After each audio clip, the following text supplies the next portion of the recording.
بسم اللہ الرحمن الرحیم وبعض لیس قد یذکر للإیجاب العدول الجزئی۔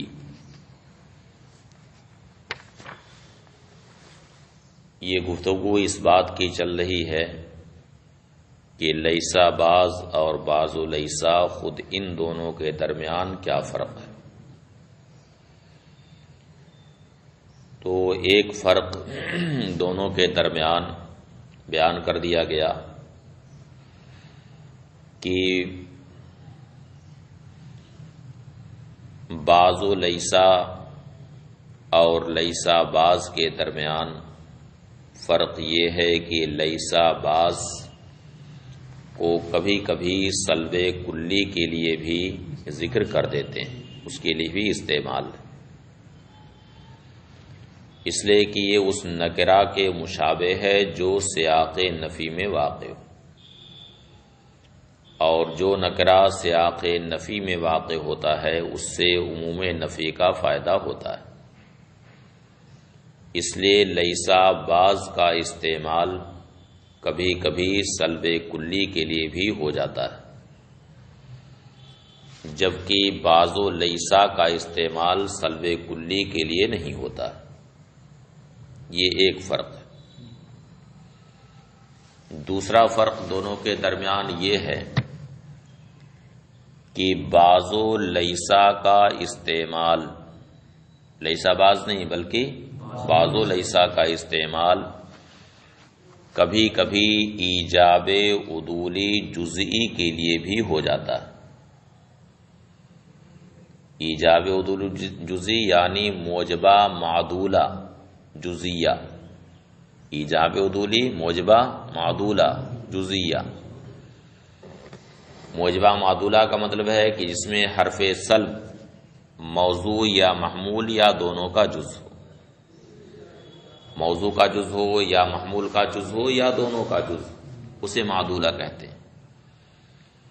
تو بعض و لیسا کا استعمال کبھی کبھی موجبہ معدولہ جزیہ کے لیے بھی ہو جاتا ہے، جبکہ لیسا بعض کا استعمال موجبہ معدولہ کے لیے نہیں ہوتا ہے۔ اب اس کا استعمال کیسے ایجاب عدولی جزئی کے لیے ہوتا ہے تو اس کو بیان کرتے ہیں۔ وبعض لیسا قد یذکر للإیجاب العدول الجزئی، اور بعض و لیسا کو کبھی ایجاب عدولی جزئی کے لیے بھی ذکر کیا جاتا ہے۔ حتی اذا قیل، یہاں تک کہ جب کہا جائے بعض الحیوان لیسا بانسان، تو اس کا یہ ترجمہ نہیں کیا جاتا ہے کہ بعض حیوان انسان نہیں، بلکہ اس کا ترجمہ کیا جاتا ہے کہ بعض حیوان لیسا بانسان ہیں۔ یہ مت ترجمہ کیجیے گا کہ بعض حیوان انسان نہیں، کیا ترجمہ کرنا ہے؟ بعض حیوان لیسا بانسان ہیں، یعنی لا انسان ہے۔ تو یہاں بعض حیوان سے انسانیت کا سلب کرنا مقصود نہیں ہے، بلکہ بعض حیوان کے لیے لا انسانیت کو ثابت کرنا مقصود ہے۔ بعض حیوان کے لیے لا انسانیت ثابت کرنا مقصود ہے، کیونکہ حرف سلب یہاں محمول کا جز بنایا گیا ہے۔ قد یذکر للإیجاب العدولی الجزئی، کبھی اس کا ذکر ایجاب عدولی جزئی کے لیے بھی ہوتا ہے، یہاں تک کہ جب کہا جائے بعض الحیوان لیسا بانسان، ارید بہ اثبات اللا انسانیت لبعض الحیوان، تو اس سے بعض حیوان کے لیے لا انسانیت کا اثبات مراد لیا جاتا ہے۔ لا سلب الانسانیت ہے نہ کہ بعض حیوان سے انسانیت کا سلب۔ اب دونوں میں فرق کیا ہے؟ فرق تو نہیں سمجھ میں آتا ہوگا کہ دونوں بات تو ایک ہی ہے. یعنی یہ کہا جائے کسی کے بارے میں کہ یہ ہے حافظ نہیں ہے، یا یہ کہا جائے کہ یہ لا حافظ ہے، تو دونوں ایک ہی چیز ہے کہ نہیں؟ کہ دونوں میں فرق ہے. کسی کو کہا جائے کہ حافظ ہی نہیں ہے اور کہا جائے کہ یہ لا حافظ ہے، دونوں میں کیا فرق ہے؟ تو بظاہر تو دونوں میں کوئی فرق نہیں ہے، لیکن ہے کچھ فرق دونوں میں. تو ابھی اس فرق کو شارح یہاں نہیں بیان کرتے ہیں، بلکہ وعدہ کر رہے ہیں کہ عنقریب آپ کو یہ فرق معلوم ہوگا دونوں میں. کہتے ہیں وہ فرق ما بینہما کما ستقف علیہ، اور ان دونوں کے درمیان جو فرق ہے اس پر آپ واقف ہو جائیں گے، اس سے آگاہ ہو جائیں گے، برخلاف لیسا باز کے. کہ لیسا باز کا استعمال ایجاب عدولی جزئی کے لیے نہیں ہو سکتا، اس وجہ سے کہ لیسا باز میں حرف سلب پہلے آ گیا، اور حرف سلب جب پہلے آ گیا تو ایجاب کا کوئی تصور ممکن ہی نہیں، اس لیے کہ حرف سلب کا کام ہے، کیا کام ہے؟ حرف سلب کا کہ ما بعد کا اپنے ما قبل سے سلب کر دیتا. تو جب حرف سلب یہاں پر پہلے آ گیا ہے تو اس نے اپنے ما بعد کا ما قبل سے سلب کر دیا، اس وجہ سے یہاں ایجاب کا تصور ممکن ہی نہیں. اذ لا يمكن تصور الایجاب مع تقدم حرف السلب الموضوع، اس لیے کہ یہاں ایجاب کا تصور ممکن نہیں باوجود کہ حرف سلب موضوع پر مقدم ہے. یعنی موضوع پر جب مقدم ہے حرف سلب تو یہاں ایجاب کا کوئی تصور ممکن ہی نہیں. قال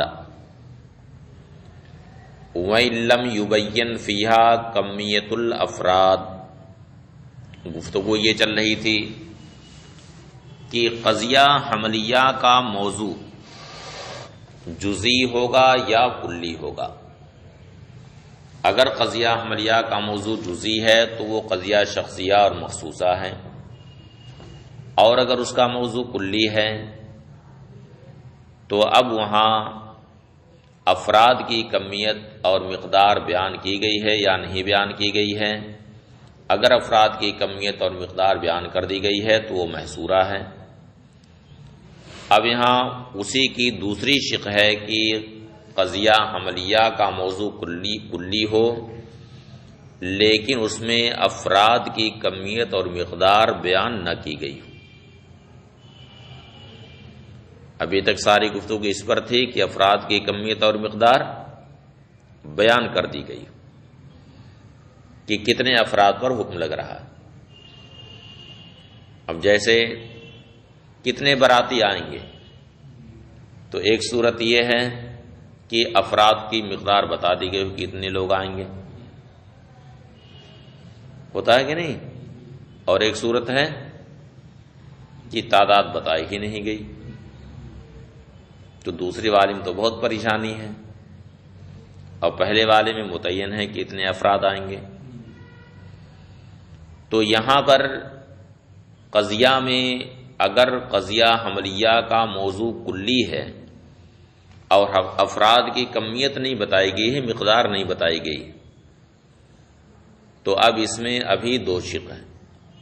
ایک یہ ہے کہ اس میں کلیہ اور جزیہ ہونے کی صلاحیت ہو، اور دوسری صورت یہ ہے کہ کلیہ اور جزیہ ہونے کی صلاحیت نہ ہو. اگر کلیہ اور جزیہ ہونے کی صلاحیت سرے سے اس میں ہے ہی نہیں تو اس قضیہ کو طبعیہ کہا جاتا ہے. کیا کہا جاتا ہے؟ طبعیہ. جیسے الحیوان جنس، حیوان جنس ہے، الانسان نوع، انسان نوع. تو یہاں جنس ہونے کا حکم جو لگایا گیا ہے وہ حیوان کی ماہیت پر لگایا گیا ہے. یہ نہیں ہے کہ حیوان کا ایک ایک فرد جنس ہے. اسی طرح سے نوع ہونے کا حکم جو انسان پر لگایا گیا وہ انسان کی ماہیت پر لگایا گیا ہے. ایک ایک فرد پر نہیں لگایا گیا، تو اس میں کلیہ اور جزیہ ہونے کی صلاحیت نہیں ہے۔ یعنی یہ نہیں کہا جا سکتا ہے کہ کلو حیوان جنسن یا بعض الحیوان جنسن، یہ نہیں کہا جا سکتا۔ اسی طرح سے کلو انسان نوعن یا بعض الانسان نوعن، یہ سب نہیں کہا جا سکتا۔ تو اس میں کلیہ اور جزیہ ہونے کی صلاحیت نہیں، اس لیے کہ جنس ہونے کا حکم حیوان کی طبیعت پر لگایا گیا، یعنی طبیعت حیوان جنس ہے، اور نو ہونے کا حکم انسان کی طبیعت پر لگایا گیا، یعنی طبیعت انسان نو ہے، تو اس قضیہ کو تبعیہ کہا جاتا ہے۔ اور اگر وہ قضیہ ایسا ہو کہ اس میں کلیہ اور جزیہ ہونے کی صلاحیت ہے، یعنی حکم افراد پر لگایا گیا مگر افراد کی کمیت اور مقدار نہیں بتائی گئی، مگر اس میں کلیہ اور جزیہ ہونے کی صلاحیت ہے، تو اسے قضیہ محملہ کہتے ہیں۔ جیسے کہا الانسان فی خسر، انسان گھاٹے میں، یعنی انسان کے افراد گھاٹے میں، تو یہاں سارے افراد مراد ہیں یا بعض افراد مراد ہیں، اس کا کوئی ذکر نہیں، افراد کی کمیت نہیں بتائی گئی، تو اس قضیہ کو محملہ کہا جاتا ہے۔ قال وَإِن لَّمْ يُبَيَّن فِيهَا کمیت الافراد، اور اگر اس میں افراد کی کمیت اور مقدار نہ بیان کی گئی ہو، فَإِن لَّمْ تَصْلَحْ لِأَن تَصْدُقَا كُلِّيَّةً وَجُزِيَّةً، تو اگر اس میں کلیہ اور جزیہ ہونے کی صلاحیت نہ ہو، یعنی اس بات کی صلاحیت نہ ہو کہ کلیہ اور جزیہ کا صدق اس میں ہو سکے، سمیت القضیۃ طبعیہ، تو اس قضیہ کا نام طبعیہ رکھا جاتا ہے۔ جیسے ہمارا قول الحیوان جنس الانسان نوع، لأن الحکم فیہا علی نفس الطبیعت، اس لیے کہ اس میں حکم نفس طبیعت پر ہے۔ وَإِن صلحت کذالک، اور اگر اس میں ایسی صلاحیت ہو، یعنی اس قضیہ میں کلیہ اور جزیہ ہونے کی صلاحیت ہو، اور یہ اس وقت ہوتا ہے جبکہ حکم افراد پر لگتا ہے۔ کلیہ اور جزیہ ہونے کی صلاحیت کب ہوتی ہے؟ جبکہ حکم اس میں افراد پر لگتا ہے مگر افراد کی کمیت نہیں بتائی جاتی۔ وَإِن صلحت کذالک، اور اگر اس میں ایسی صلاحیت ہو، سمیت محملتاً، تو اس کا نام محملہ رکھا جاتا ہے۔ کا قولنا الانسان فی خسر والانسان لیس فی خسر، تو یہاں حکم افراد پر لگایا گیا ہے، افراد انسان پر، لیکن ان افراد کی مقدار نہیں بتائی گئی ہے، البتہ یہاں پر کلیہ اور جزیہ ہونے کی صلاحیت ہے، یعنی کلو انسان فی خسر یا بعض الانسان فی خسر، تو یہ سب صلاحیت یہاں پر ہے۔ اقول ما مر کان اذا بینا فی القضیۃ کمیت افراد الموضوع، جو ابھی تک گزرا یہ اس وقت تھا جبکہ قضیہ میں افراد موضوع کی کمیت اور مقدار بیان کر دی گئی۔ وَأَمَّا إِذَا لَمْ يُبَيَّن، وَأَمَّا إِذَا لَمْ تُبَيَّن، لیکن جب افراد کی کمیت اور مقدار نہ بیان کی گئی ہو، فَلَا يَخْلُو اما ان تصلح القضیۃ لأن تصدقا کلیۃً وجزیۃً، تو خالی نہیں، یا تو اس قضیہ میں کلیہ اور جزیہ ہونے کی صلاحیت ہوگی۔ کلیہ اور جزیہ ہونے کی صلاحیت ہونے کا مطلب کیا ہے؟ بأن یکون الحکم فیہا علی افراد الموضوع، اس طور سے کہ اس قضیہ میں حکم افراد موضوع پر، جب حکم افراد موضوع پر لگے گا، موضوع کے افراد پر حکم جب لگایا جائے گا، تو اس میں یہ صلاحیت ہوگی کہ اس پر لفظ کل یا بعض کو داخل کیا جا سکے۔ اور لم تصلح، یا اس قضیہ میں کلیہ اور جزیہ ہونے کی صلاحیت نہ ہوگی، بأن یکون الحکم فیہا علی طبیعت الموضوع نفسہا، اس طور سے کہ اس میں حکم موضوع کی نفس طبیعت پر ہو. حکم کس پر ہو؟ موضوع کی نفس طبیعت پر، لا علی الافراد، نہ کہ افراد پر. افراد پر حکم نہ ہو. فَإِن لَمْ تَصْلَحْ لِأَن تَصْدُقَ کُلِّیَّةً وَجُزْئِیَّةً، اگر اس میں کلیہ اور جزیہ ہونے کی صلاحیت نہ ہو، سمیت طبیعیتاً، تو اس کا نام طبیعہ رکھا جاتا ہے. لِأَنَّ الْحُكْمَ فِي عَلَى نَفْسِ الطَّبِیَّةِ، اس لیے کہ حکم اس میں کس پر ہے؟ نفس طبیعت پر. کا قولنا الحیوان جنس والانسان نوع، حیوان جنس ہے اور انسان نوع. تو یہاں پر جنس ہونے کا حکم حیوان کے مصادیق یعنی حیوان کے افراد پر نہیں ہے کہ حیوان کے جو افراد ہیں، مثلا انسان، فرس، حمار وغیرہ جو افراد ہیں اس کے، وہ سب جنس ہیں، بلکہ حکم یہاں حیوان کی طبیعت پر لگایا گیا. حیوان کے مصادیق اور اس کے افراد پر حکم نہیں ہے.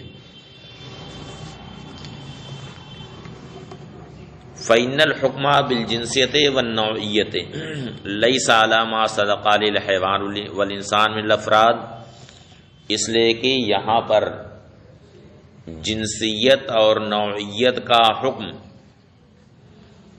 حیوان اور انسان کے مصادیق یعنی ان کے افراد پر نہیں. جنس ہونے کا حکم حیوان کے افراد پر نہیں لگایا گیا، ایسے ہی نوع ہونے کا حکم انسان کے افراد پر نہیں لگایا گیا، بل علی نفس طبیعتہما، بلکہ یہ حکم کس پر لگایا گیا ہے؟ ان دونوں کے نفس طبیعت پر. وَإِن صَلَحَتْ لِأَن تَصْدُقَ کُلِّیَّةً وَجُزْئِیَّةً، اور اگر اس میں کلیہ اور جزیہ ہونے کی صلاحیت ہو، سمیت محملہ، تو اس کا نام محملہ رکھا جاتا ہے. لِأَنَّ الْحُكْمَ فِيهَا عَلَى أَفْرَادِ مَوْضُوعِهَا، اس لیے کہ اس میں حکم موضوع کے افراد پر ہے. وَقَدْ أُهْمِلَ بَيَانُ كَمِّيَتِهَا، البتہ افراد کی کمیت، افراد کی مقدار کا بیان چھوڑ دیا گیا. کا قولنا الانسان فی خسر والانسان لیس فی خسر، اے ما صدق علیہ الانسان من الافراد فی خسر، یعنی انسان کے جو مصادیق ہیں یعنی اس کے افراد وہ گھاٹے میں ہیں، ولیس فی خسر، یا وہ گھاٹے میں نہیں. فقد بانا، بانا کا مطلب ظہرا، فقد بانا اے فقد ظہرا. ان الحملیۃ باعتبار الموضوع منحصرۃ فی اربعۃ اقسام، تو یہ ظاہر ہوا کہ موضوع کے اعتبار سے حملیہ 4 اقسام میں منحصر ہے. وَلَكَ أَن تَقُولَ فِي التَّقْسِيمِ، اور آپ تقسیم میں یہ بھی کہہ سکتے ہیں موضوع الحملیت ما جزئی او کلی، فَإِن كَانَ جزئيا فَهِيَ شخصیہ، وَإِن كَانَ كُلِّيًا فَإِمَّا يَكُونُ الْحُكْمُ فِيهَا عَلَى نَفْسِ طَبِيعَةِ الْكُلِّ أَوْ مَا صَدَقَ عَلَيْهِ مِنَ الْأَفْرَادِ. اور آپ تقسیم میں یوں بھی کہہ سکتے ہیں کہ یہ حملیہ کا موضوع یا تو جزئی ہے یا کلی. اگر جزئی ہے فیا شخصیہ، تو وہ کیا ہے؟ شخصیہ. وَإِن كَانَ كُلِّيًا، اور اگر کلی ہے تو اس میں حکم کلی کی نفس طبیعت پر ہے، او ما صدق علیہ، یا اس کے مصداق یعنی اس کے افراد پر حکم ہے. فَإِن كَانَ الْحُكْمُ عَلَى نَفْسِ الطَّبِيَّةِ، اگر حکم نفس طبیعت پر ہو، فہی طبیعیہ، تو وہ کیا ہے؟ طبیعیہ ہے۔ وَإِنْ كَانَ عَلَى مَا صَدَقَ عَلَيْهِ مِنَ الْأَفْرَادِ، اور اگر اس کے مصادیق یعنی افراد پر حکم ہے، فَإِمَّا أَن يُبَيِّنَ فِيهَا کمیت الافراد، تو اس میں ایک افراد کی کمیت اور مقدار یا تو بیان ہوگی، وَهِيَ الْمَحْصُورَةُ، اور وہ محصورہ ہے، وَإِلَّا فَهِيَ مُهْمَلَةٌ، ورنہ یعنی اگر افراد کی کمیت اور مقدار نہیں بیان کی گئی ہوگی، فَهِيَ الْمُهْمَلَةُ، تو وہ مہملہ ہے۔ تو موضوع کے اعتبار سے قضیہ حملیہ کی 4 قسمیں ہوئی: شخصیہ، طبیعیہ، محصورہ اور مہملہ۔ بات ختم ہوئی۔ اب یہاں سے کہتے ہیں والشیخ فی الشفا ثلث القسمۃ، یعنی عام طور پر مناطقہ نے موضوع کے اعتبار سے قضیہ حملیہ کی 4 قسمیں بتائیں: شخصیہ، طبیعیہ، محصورہ اور مہملہ۔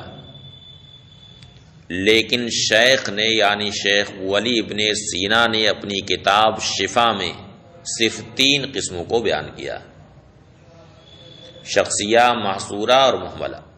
طبیعیہ کو انہوں نے چھوڑ دیا، طبیعیہ کو انہوں نے چھوڑ دیا۔ اسی لیے متاخرین نے شیخ پر طعن و تشنیع کی اور کہا کہ سارے اقسام کا انہوں نے احاطہ نہیں کیا ہے، بلکہ ایک کو چھوڑ دیا ہے، طبیعیہ کو چھوڑ دیا ہے۔ تو شیخ پر متاخرین نے یہ طعن و تشنیع کی۔ والشیخ فی الشفا ثلث القسمۃ، اور شیخ نے شفا میں، کون شیخ؟ شیخ ولی بن سینا، شیخ نے شفا میں 3 قسم کی۔ فقال، تو شیخ نے کہا الموضوع ان کانا جزیا فہی الشخصیہ، قضیہ حملیہ کا موضوع اگر جزئی ہو تو وہ شخصیہ ہے، وَإِنْ كَانَ كُلِّيًا، اور اگر کلی ہو، فَإِنْ بُيِّنَ فِيهَا کمیت الافراد، تو اگر اس میں افراد کی کمیت اور مقدار بیان کی گئی ہے، فَهِيَ الْمَحْصُورَةُ، تو وہ محصورہ ہے، وَإِلَّا فَهِيَ الْمُهْمَلَةُ، ورنہ وہ مہملہ۔ وَشَنَّعَ عَلَيْهِ الْمُتَأَخِّرُونَ، اور متاخرین نے شیخ پر کیا کیا ہے؟ طعن و تشنیع کی۔ لعدم الانحصار فیہا، اس لیے کہ قضیہ حملیہ صرف انہی 3 قسموں میں منحصر نہیں ہے، بلکہ ایک قسم اور ہے طبیعیہ، اور وہ نکل جا رہی لخروج طبیعت، اس لیے کہ طبیعیہ اس میں سے نکل جا رہا ہے۔ والجواب، اس کا جواب یہ ہے کہ شیخ پر یہاں تشنیع کرنے کی کوئی وجہ نہیں، اس لیے کہ شیخ نے یہاں ان قضایا کو بیان کیا ہے جو علوم میں معتبر، شیخ نے ان قضایا کی گفتگو کی ہے جو قضایا علوم میں معتبر، اور قضیہ طبیعیہ کا علوم میں اعتبار نہیں، قضیہ طبیعیہ کا علوم میں اعتبار نہیں، اس وجہ سے کہ اس میں حکم طبیعت پر ہوتا ہے، اور ظاہر ہے کہ سب کی طبیعتیں الگ الگ ہوتی،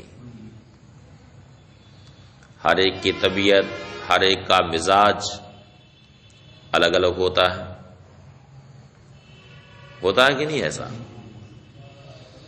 کئی بھائی ہوتے ہیں تو ہر بھائی کی طبیعت، ہر ایک کا مزاج الگ الگ ہوتا ہے کہ نہیں ایسا؟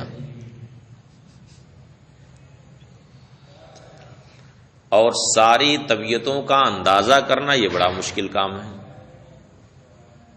ہے نا مشکل کام، اس لیے قضیہ طبیعہ کا اعتبار نہیں کیا گیا علوم میں، اور شیخ نے انہی قضایا کا بیان کیا ہے جو علوم میں معتبر ہے، اور قضیہ طبیعہ کا علوم میں جب کوئی اعتبار ہے ہی نہیں تو اسے چھوڑ دیا، لہذا یہاں کوئی خلل شیخ کی طرف سے نہیں پیدا ہوا۔ والجواب ان الکلام فی القضیۃ المعتبرہ فی العلوم، اور جواب یہ ہے کہ کلام اس قضیہ میں ہے جو علوم میں معتبر، والطبیعیات لا اعتبار لہا فی العلوم، اور طبیعیات کا علوم میں کوئی اعتبار نہیں، لأن الحکم فی القضایا علی ما صدق علیہ الموضوع، اس لیے کہ قضایا میں حکم اس پر ہوتا ہے جس پر موضوع صادق آئے، وہی الافراد، اور وہ افراد، یعنی حکم قضایا میں افراد پر ہوتا ہے، والطبیعۃ لیست منہا، اور قضیہ طبیعہ ان قضایا میں سے ہے ہی نہیں جو معتبر ہیں علوم میں، یا ان قضایا میں سے ہے ہی نہیں جن میں حکم افراد پر ہوتا ہے، قضیہ طبیعہ میں تو حکم سیدھے طبیعت پر ہوتا ہے، فخروج عن التقسیم لا یخل بالانحصار، تو تقسیم سے قضیہ طبیعہ کا نکل جانا انحصار میں مخل نہیں، لأن عدم الانحصار بأن يتناول المقسم شيئا ولا يتناوله الاقسام، اس لیے کہ عدم انحصار کا مطلب یہ ہے کہ مقسم کسی چیز کو شامل، مقسم کسی چیز کو شامل ہو اور اقسام اسے شامل نہ ہو، یہ عدم انحصار، کہ مقسم کسی چیز کو شامل ہو اور اقسام اسے شامل نہ ہو۔ والمقسم ہا ہونا لا يتناول الطبیعات، اور مقسم یہاں پر طبیعات کو شامل ہی نہیں، اس لیے کہ مقسم یہاں پر وہ قضیہ ہے جو علوم میں معتبر ہے، اور قضیہ طبیعہ کا علوم میں جب اعتبار ہے ہی نہیں تو مقسم قضیہ طبیعہ کو شامل ہی نہیں، اور جب مقسم قضیہ طبیعہ کو شامل ہی نہیں تو اگر اقسام میں قضیہ طبیعہ نہیں آ سکا تو اس سے انحصار فوت نہ ہوگا، اس لیے کہا والمقسم ہا ہونا لا یتناول الطبیعات، اور مقسم یہاں طبیعات کو شامل نہیں، فلا یختل الانحصار بخروجها، لہذا طبیعات کے خارج ہونے سے انحصار میں کوئی خلل پیدا نہ ہوگا۔ تو شیخ نے جو کام کیا ہے انہوں نے اپنے اعتبار سے کیا ہے، لہذا اس مسئلے میں شیخ پر متاخرین نے جو تشنیع کی ہے اس کا محل نہیں ہے۔